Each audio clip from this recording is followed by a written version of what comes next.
Hello, and welcome to the weekly energy update for the week of November 3rd, 2024. I'm Renee Spears, a spirit guide channeler and spiritual mentor, and I'm coming to you from a snowy and beautiful Bozeman, Montana. Every Sunday, I share the energy for the week ahead, and I also infuse the show with some positive vibes, so you get a little positive energy boost just for listening. And daylight savings time ended today. I hope you enjoyed that extra hour of sleep. It was such a treat. And we're going to need some extra sleep with all the energy swirling around as we head into election week. For those of us in the U.S., it's natural to feel a little bit on edge. But it's worth remembering that the whole world is watching too. This election impacts us all. And you can feel the collective unease in the air with the uncertainty and the stress of the upcoming election. And adding to this unease is today's powerful Pluto-Mars opposition, which amplifies the energy even more. And while the opposition peaks today, its energy will stick around several more days, right through Election Day. Now, Pluto is the planet of death and destruction, and Mars is a planet of conflict, action, and aggression. So you can imagine when Mars and Pluto oppose each other, it tends to stir up very intense emotions, anger, and occasionally some violence. And this opposition of Mars and Cancer, directly opposing Pluto and Capricorn, is happening at the 29th degree, the anaretic degree. And the 29th degree is the final degree of each sign, and it represents a point of culmination, of urgency, and transition. It's known as the degree of fate.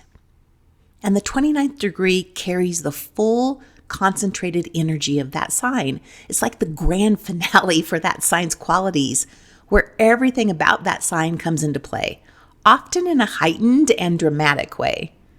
And because the 29th degree is the bridge between signs, it brings a sense of being on the edge of something new. And this is a very, very uncomfortable place to be. We don't like not knowing what's next, especially when it comes to something as important as our future, the future of our country, and really the future of the world. There's the full intensity of Mars and Cancer, which is about emotional security, and it amplifies the feeling of urgency to resolve unfinished issues. And this election is definitely an unfinished issue affecting our security. And when an outer planet like Pluto is at the 29th degree, it brings major endings, shifts, and global transformation. In just a few days, Pluto is leaving Capricorn and entering Aquarius, which is the sign the planet was in when the U.S. declared its independence. And we've talked about this big move many times on this podcast. So Pluto's transit into Aquarius is the backdrop for this election, starting a whole new chapter for the country.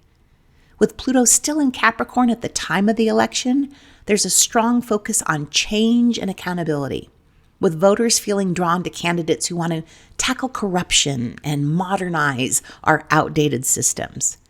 So we have Mars, the planet of action, drive, and sometimes conflict, opposing Pluto, the planet of transformation and rebirth, both sitting at the most powerful spots in the chart, happening right as we go to the polls. This is like a pressure cooker of energy ready to burst. And while Mars opposite Pluto is famously intense, it's not all negative.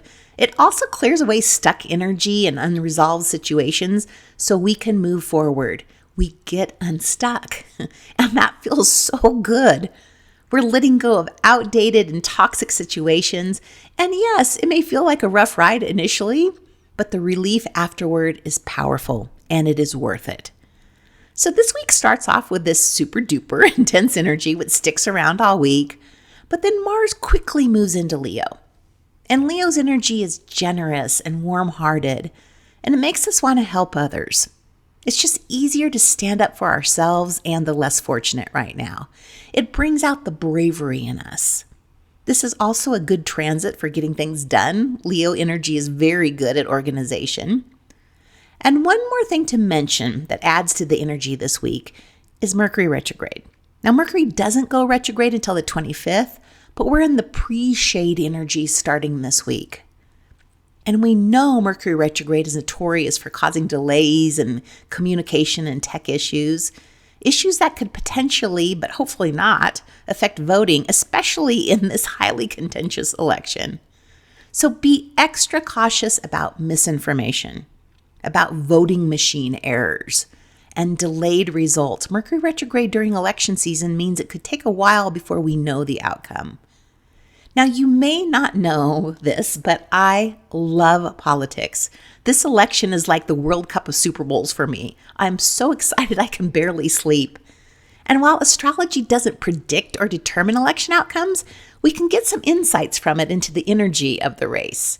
So while prepping for this week's podcast, I came across a few really interesting points that I want to share. Both Harris and Trump have Jupiter, the planet of opportunity, good luck, and abundance, close to significant points in their natal chart right now. But Harris is a Gemini rising, and 2024 is a Gemini-ruled year for her. So she gets a little bit more abundance. Jupiter helps her be in the right place at the right time. Also, Harris's sun and moon in her natal chart share the same degrees as the United States Pluto. Like, you can't make this shit up. Meaning Harris has a part in ushering in this new chapter for our country. And since Harris is a Libra, her sign aligns with this collective yearning that we all have for balance and unity right now, which is very important considering how, divisive we are. And one more thing. Both Walls and Harris were born in 1964, the year of the wood dragon. And this year, 2024, is also a wood dragon year. This is their year. Okay, so I've dropped a lot of astrology on you. Interesting to know, Renee. Yeah, but how does this help us navigate the week, right? Number 1, move your body. There's a lot of swirling, intense energy, and we want to get that out of our bodies. So exercise, walk, clean the house, move your body to burn up that extra energy. And we don't want to take out any anger stirred up right now on ourselves or others. So move and get the energy and any anger out of your body. Now with Mars and Leo, we can also use this energy to organize and clean out some closets, maybe our inboxes, do our bookkeeping, and keep ourselves focused on something besides the election. And this is also the time to lean on your spiritual practice. Go all in on your spiritual practices to keep you balanced and give you some perspective so you don't get sucked into this energy vortex. Increase the time you meditate. Add in an extra yoga class or take some time to breathe a few times a day. Instead of journaling or doing your gratitude practice once a day, do it twice a day. Amp up your spiritual practice. And remember, this is such an incredible time to be alive. Witnessing history in the making and being part of all the changes happening on our planet. Holy shit, are we lucky to be here right now. And that's it for the week. No biggie, just the fate of the world. So if you'd like a little bit more insight to the election, I did release a podcast with Ellen Brown this week, and Ellen does a tarot card pull for the election, and it's super insightful and fun. It's on the Astrology Podcast on YouTube, and I'll put a link to it in the show notes too. Also in the show notes is a link to sign up for Tarot 101. So if you want to learn more about tarot, this is your chance.